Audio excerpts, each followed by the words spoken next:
leaders, Fivefold Ministry, all the departments, bazalwane bonke ngiyanibingelela kwelihle igama lomfowethu uJesu Kristu. Amen. Awuthi namhlanje usuku lwami lokuguqulwa. Hallelujah. Welcome to the month of transformation. Amen. Yeah, impilo yakho namhlanje izawuguqulwa. Hallelujah. Bakhona bakholwa yiloko ukuthi impilo izawuguqulwa. Amen. Yeah, ukuguqulwa kwempilo akuncikile emandleni akho. Yeah, ukuguqulwa kwempilo akuncikile ekuthenini ufunde kangakanani. Ukuguqulwa kwesimo sakho akuncikile ekutheni wena unani.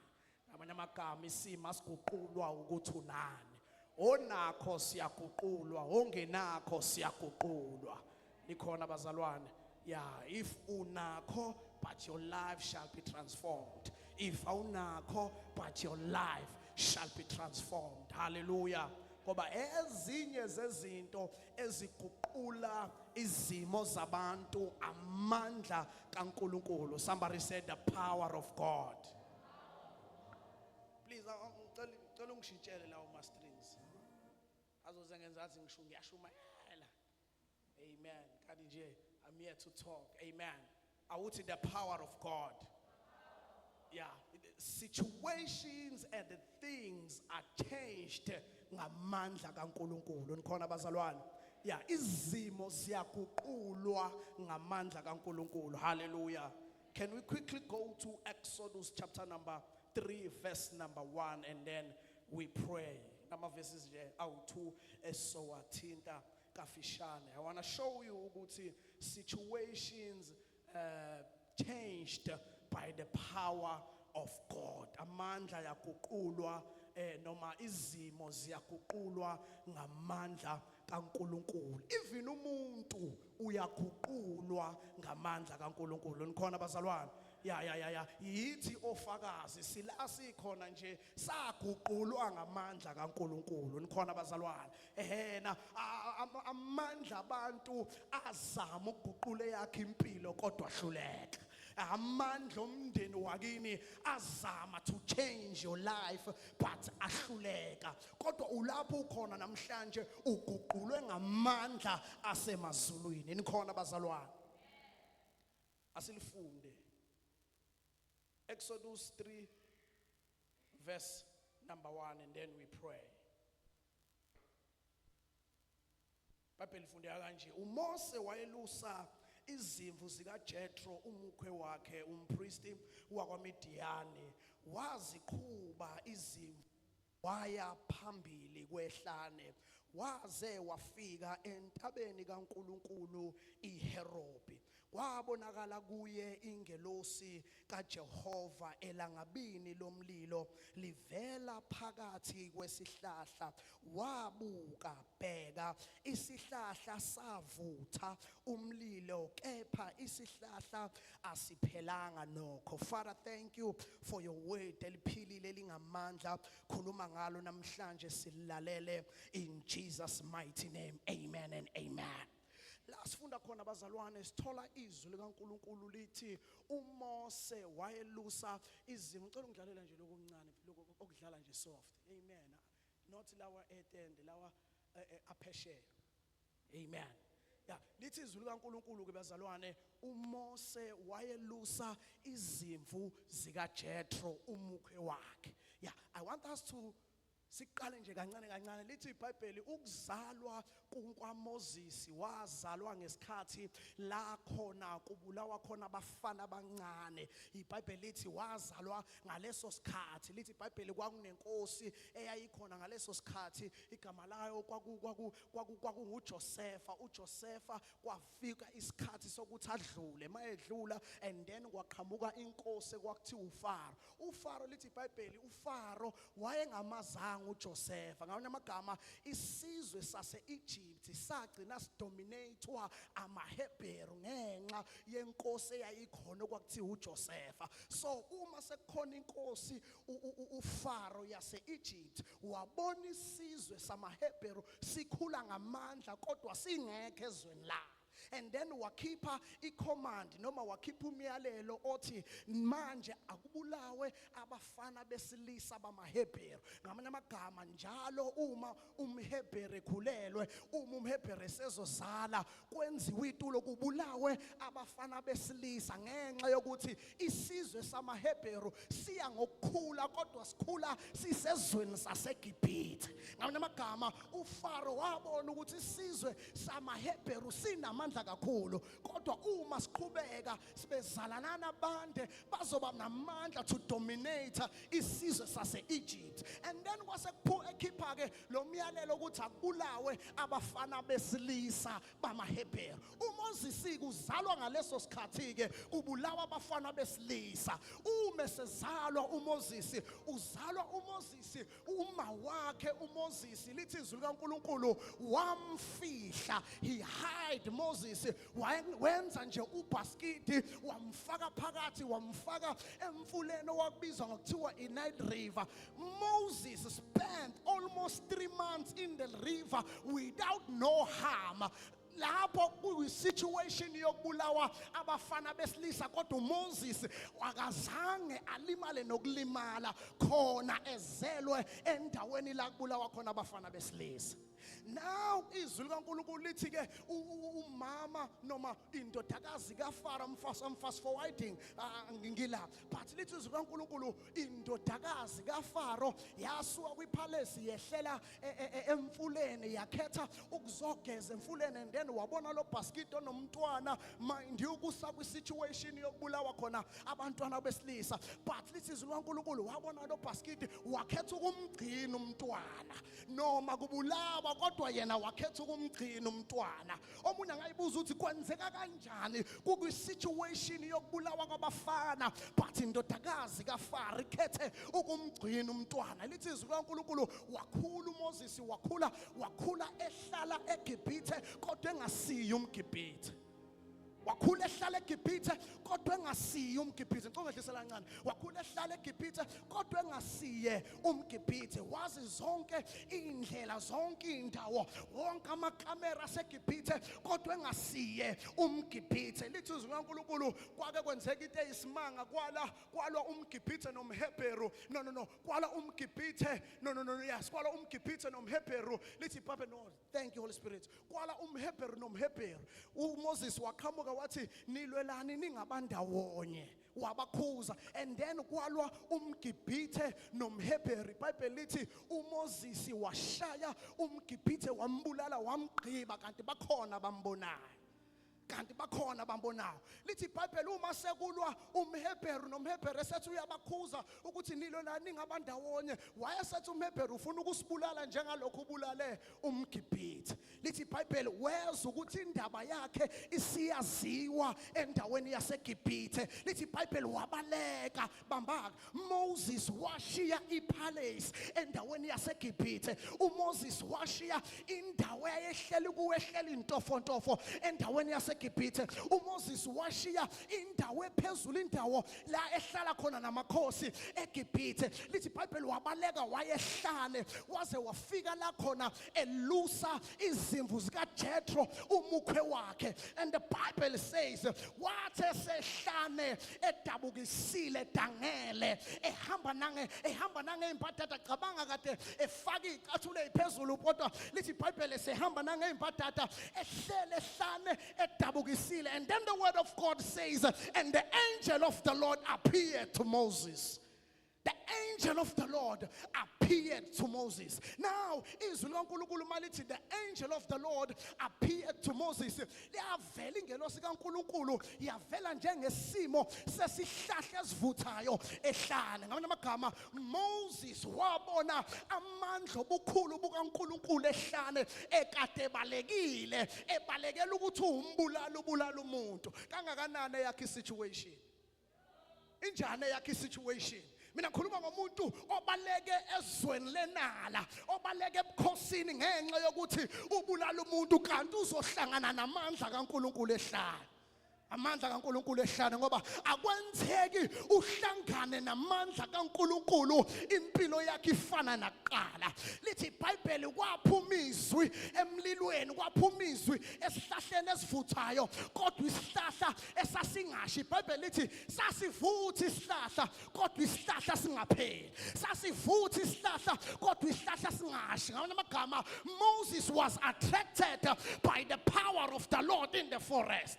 Ngoba akwenzeki mawuhlangana nalamandla lawa impilo yakho ifana nakuqala. I would like to greet my apostle in the wonderful name of Jesus. Amen. Akwenzeki ukuthi mawuhlangane nalamandla lawa impilo yakho ifana nakuqala. Nikhona bazalwane, Moses got attracted by the power of God esihlahleni esivuthayo kodwa singashi. Nikhona kodwa bazalwane. And then I'm fast forwarding. Lithi izwi laNkulunkulu, God directed Moses wamtshela ukuthi ngiyakuthuma, I am sending you endaweni lapho wena kade ukhona, endaweni la kwaziwa khona ukuthi umbulali. Ngoba this power ikwazi ukushintsha umuntu obeyaziwa endaweni ukuthi ubebulala. Uma ngabe sehlangana nalamandla, lamandla mshintsha icharacter, lamandla mshintsha izinto abekaziwa ngazo, lamandla mshintsha istori sakhe sibi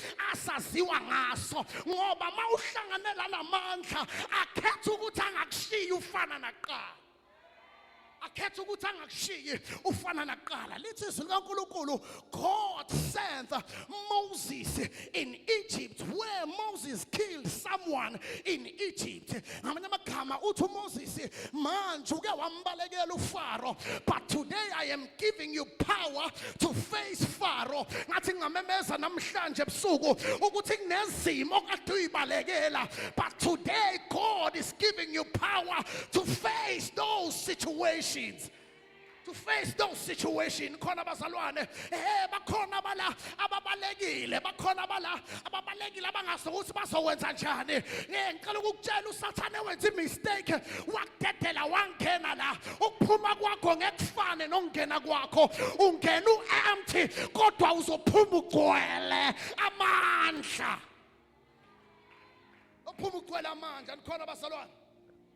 Lithi izwi likaNkulunkulu, Moses became a leader kubantwana baka-Israel. Though he was a murderer, but he became a leader kubantwana baka-Israel. Lamandla change your character, lamandla change your situation, lamandla change even the situation yasekhagini, lamandla change even your surname. Lamandla can transform everything that concerns your life if you can allow this power to meet you. Mawungasuvumele nje lamandla ukuhlangana nawo. Ngoba nje ukuhlangana nje kuhlangana nje. Ikhona bazalwane. Ukuhlangana nje kwamandla. iBhayibheli lithi lamandla can change umuntu abeyaziwa ukuthi uyigwala kodwa abe iqhawe. Nikhona kodwa bazalwane, lamandla akashintsha uPetro ephika uJesu kathathu, emphikile kathathu. Inkosi imtshelile ukuthi uzongikhaphela 3 times. Akamshintsha. Lithi iBhayibheli abantu bathi hayi ngisho ukukhuluma kwakhe ufana naye uJesu, ngisho ukwenza kwakhe ufana nawo. Lithi iBhayibheli wabaleka kodwa ngosuku lwePentecosta behleze ekamereni eliphezulu. Lithi iBhayibheli behlezi belindile athi uJesu hlalani eJerusalem alize nibhathiswe amandla, because there are some places that you can't go without receiving this power in the throne room. There are some places that you can't go. There are some places engeke zize ingqongqoswe imfundo yakho kodwa idinga lamandla. Wathola kanjani lamandla? Ngiwathola ngokuthi ngiyahlala eJerusalem ngize ngembathiswa amandla. Uyakwazi ukumbona osheshe waphuma engawatholanga lamandla. Uyabonakala sithi mayifika izimo zimshaye kubonakala ukuthi there is something is missing. The power. The power. So Jesus said, hlalana eJerusalem nize nembathiswa amandla. And Peter was one of those people who were in Jerusalem. Lithi iBhayibheli ngosuku lePentecost ehla amandla esuka phezulu eza kubo. Lithi iBhayibheli bakhuluma ngezilimi ezintsha kwabonakala emakhanda abo kuvutha amalanga bomlilo. Nikhona kodwa bazalwane simuzwa phela esethu Peter lo Jesu hawu nali igwala lisukuma nali igwala limemezela manje kade libaleka kuthiwa nawe ufana naye wabaleka kodwa simuzwa sethi lo Jesu enambethelayo ngezandla zenezimpi uyinkosi yamakhosi. Hayi Peter uyithatha phi lonto bengihleli eJerusalem ngambathiswa amandla ingakho ngikwazi manje ukuma phambi kwesizwe sonke ngimemezela ukuthi khona uJesu. Khona uJesu. Hallelujah. Lamandla ashintsha igwala ayenza beyiqhawe. Nikhona bazalwane ashintsha umuntu who is scared to stand in front of the people. Kodwa ngenxa yokuthi uhlangana nalamandla umbone kube uye okwazi ukuma to address people because of this power. Hallelujah. And then iBhayibheli lithi uma ngabe sebetholela amandla bake bahamba ngelinye ilanga uPetro noJohane bahlangana nowayesishoshe esangweni okwakuthiwa omuhle ecela imali. Nikhona bazalwane ngenxa ukuthi sebetholela amandla ngamanye amagama lamandla akwazi ukushintsha nangendlela operate ngayo. Nikhona bazalwane this power can change even the way you think, the way you operate, the way you do things. Then the Bible says wathi lo ngiyacela ngiphe kwezwakala abantu asebefumbathiswe noma sebengenwe ilamandla bathi igolide nesiliva asinalo kodwa what we have it what we have received from the throne room. Amanye amagama asifuna ukuba nomona ukukunikeza into esingakaze siyinikezwe, but we give what we have received, and we know ukuthi if we give what we have received, you will be successful, you will be healed, you will be empowered, you will be powerful, because this is what we have received from the throne room. Uzwakalethi golide nesiliva sinalo, but in the name of Jesus, rise up. In the name of Jesus, rise up. I want to believe ukuthi after they utter the name of Jesus accompanied by power, amandla angena kowesishosha aqinisa imsipha aqinisa amathambo. iBhayibheli lithi wabonakala esukuma usukunyiswa ukuthi kukhona abantu who were patient in waiting for the power. In other words, you need to be patient in waiting for the power.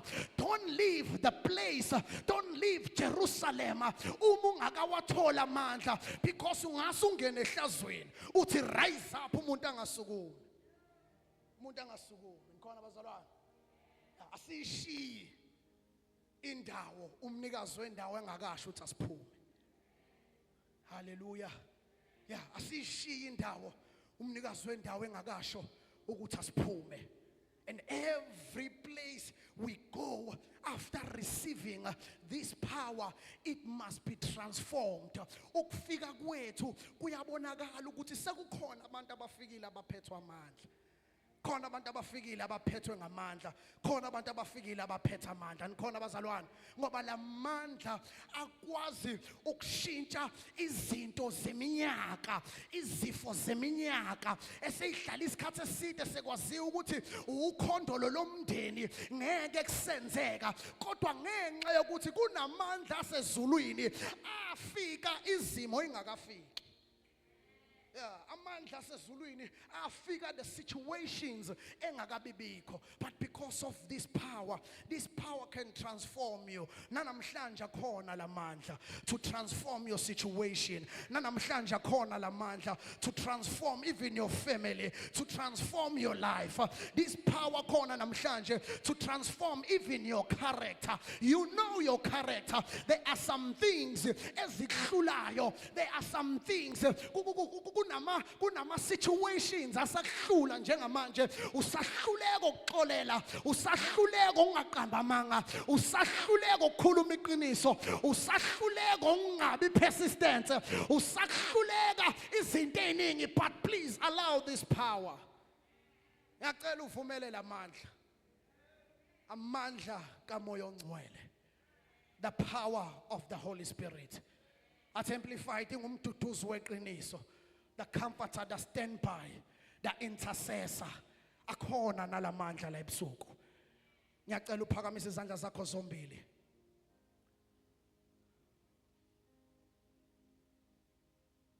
Vale kakhulu amehlo akho.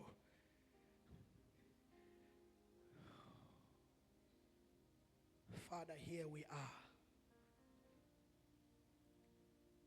We are thirsty for your power. Silambele wena. We cannot do without you. We cannot operate without you. We cannot break without you. We cannot enter without you. We cannot succeed without you. We cannot get even approvals without you. Oh, Father, we need your power. We need your power.